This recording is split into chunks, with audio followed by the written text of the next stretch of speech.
Les textes de ce jour, pardonnez-moi, sont d'une précieuse indication sur notre manière de vivre le carême. Comment souhaitons-nous vivre ce carême ?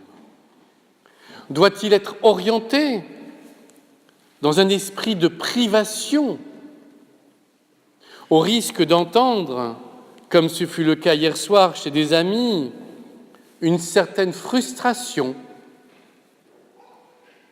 Ou alors, doit-il être orienté avec l'esprit des textes de ce jour, des chants de ce jour, c'est-à-dire tourné vers la lumière?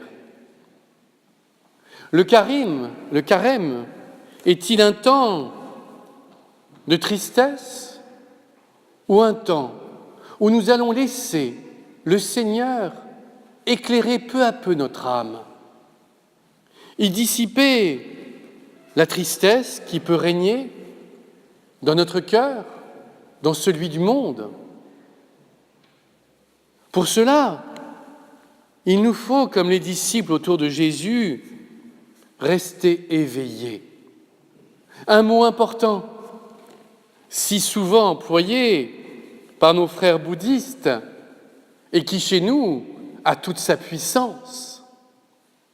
Ressusciter en grec ne veut-il pas dire seulement revenir d'entre les morts, mais aussi s'éveiller, se lever?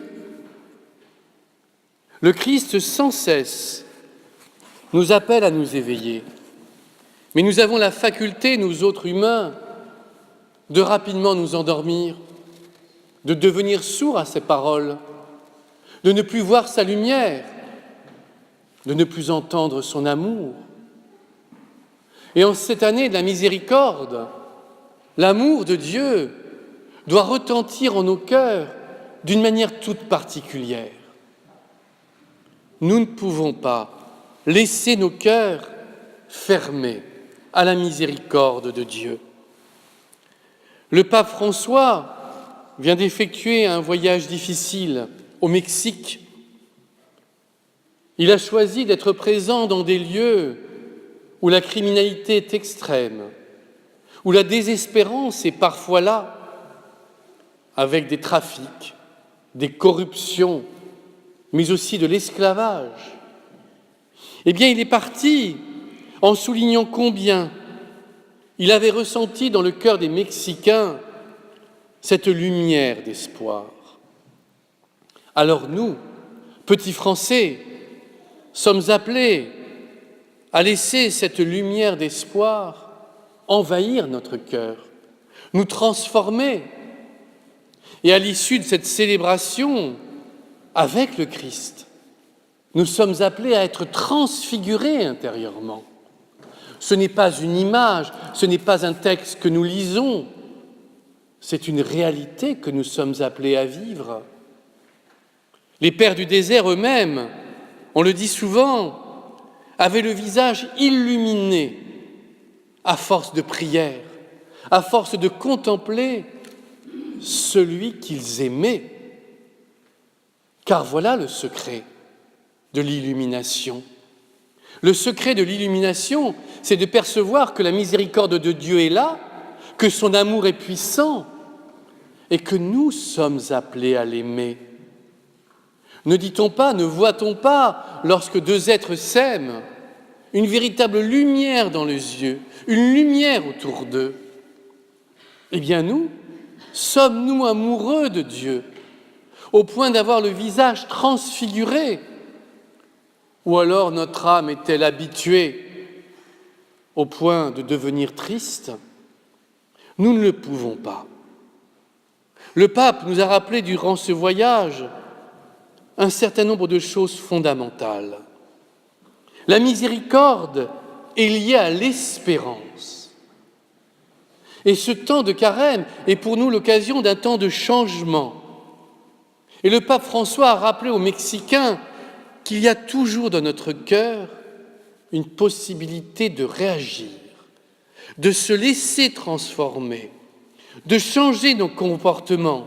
Ce sont ces mots, de convertir ce qui nous détruit, ce qui nous dégrade dans notre humanité. La miséricorde, nous dit-il, nous encourage à regarder le présent et à faire confiance à ce qu'il y a de beau et de bon dans le cœur de l'homme. La miséricorde, a-t-il rajouté, est pour nous un bouclier, une force contre le mal. Alors, prenons un thème qui lui est cher.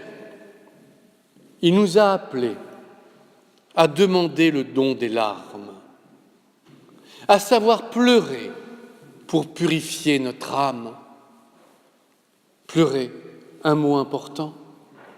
Non pas pleurer sur nos petites misères quotidiennes, mais pleurer de ne pas être assez proche de Dieu. Pleurer durant ce carême de jeûner de chocolat et de ne pas jeûner de méchanceté. Les larmes, avait-il dit peu après son élection, sont les lunettes de notre âme, parce qu'elles purifient nos yeux. Alors, en ce deuxième dimanche de carême, et même si parfois dans nos vies règne l'obscurité, l'épreuve, les difficultés, nous sommes appelés à concentrer notre attention sur ces petites étoiles qui, peu à peu dans la nuit, se font de plus en plus nombreuses. Et à force d'étoiles, la nuit n'est plus obscure, la nuit devient lumineuse. Alors oui, en ce deuxième dimanche de carême, demandons au Seigneur de nous transfigurer de l'intérieur, de transfigurer notre cœur. Mais cela ne peut se faire qu'à une condition, c'est que nous le voulions vraiment, que nous puissions le crier à Dieu. Transfigure mon âme, éclaire toutes les zones d'ombre, ne laisse pas l'obscurité m'envahir. Montre-moi ta lumière, même si elle est fragile au départ. Alors, nous serons envahis par cette miséricorde de Dieu.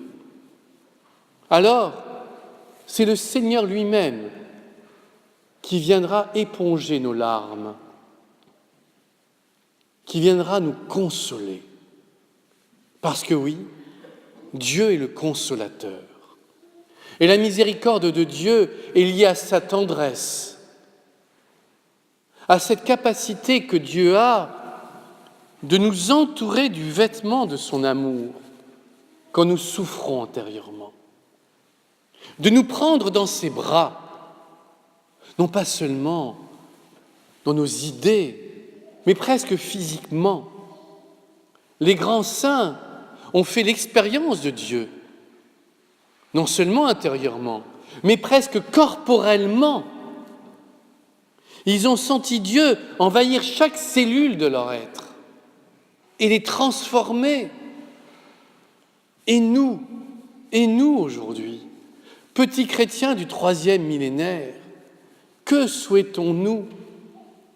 Aménager notre vie avec quelques petits repères chrétiens? Ou bien se laisser illuminer de l'intérieur? Certains ont peur. Une dame m'a dit, moi je prie, mais pas trop.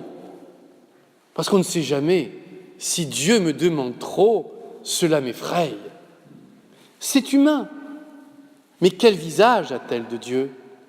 D'un Dieu qui l'amènerait là où elle ne veut pas aller, là où elle n'aurait pas la force d'aller? Ce n'est pas le visage de Dieu. Dieu est Père, Dieu est Mère. Il est les deux à la fois. Parfois, nous nous sentons faibles. Eh bien, il nous renforce et nous amène peu à peu à aller plus loin. Et quand on regarde un peu dans le rétroviseur, on se rend compte du chemin parcouru et parfois totalement étonnant. Et ce n'est rien par rapport à ce qui s'annonce. Alors oui, sachons vivre ce carême dans ce désir de lumière, Arrêtons de parler constamment de privation. Au contraire, parlons de lumière, parlons d'amour, parlons de miséricorde. Notre monde en a besoin. Il a besoin d'être lumineux pour faire reculer l'obscurité. Parce que, soyons clairs, le combat est là. Et l'obscurité peut se répandre peu à peu. La violence, la haine, la division, la volonté, comme a pu dire le pape cette semaine, de construire des murs et non pas des ponts. Or, un chrétien est là pour construire des ponts, des liens, constamment, non pas pour opposer, mais pour unir. Et cela, Dieu nous donne la force. Alors, pendant quelques instants, ouvrons notre cœur, comme ces images du Sacré-Cœur, où l'on voit Dieu qui nous montre son cœur battre. Eh bien, montrons-lui le nôtre, parce que lui nous donne le sien. Montrons-lui le nôtre, avec ce qu'il y a de beau et ce qu'il y a de laid. Dieu transformera tout. Faisons-lui confiance. Amen.